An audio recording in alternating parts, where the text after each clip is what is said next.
We're in the library in Meredith, New Hampshire, and out on the lawn there's a Civil War monument that has a most interesting story.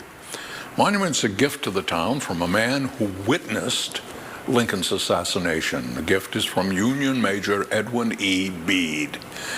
Now, Major Beede's company was the 12th New Hampshire Volunteers, made up almost entirely of men from the Meredith area. Major Beede himself grew up in Sandwich, attended schools here in Meredith.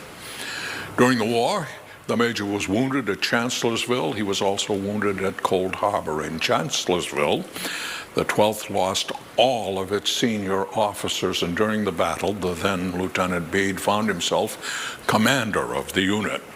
He was afterwards promoted to the rank of captain.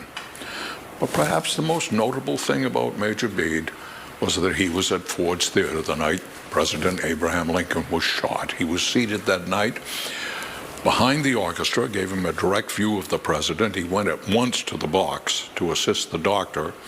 When they took Lincoln's coat off, some papers fell out, and Mary Lincoln, the president's wife, noted that Major Beede was an officer and asked him to hold the papers and keep them safe. Now, later that night, Secretary of War Stanton himself ordered Major Beede to deliver the documents to the command at Chain Bridge, and this he did.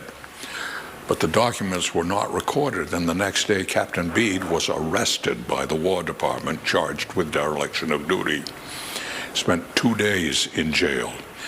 Secretary Stanton came to his rescue. Captain Beede was released, and he was promoted to major. Now, after the war, Major Beede went to South Africa, made a fortune in the diamond mines there, and in 1892, he presented the town of Meredith with the monument to honor the men with whom he served. Major Beede died at the age of 75 in January of 1908. He's buried in Sandwich.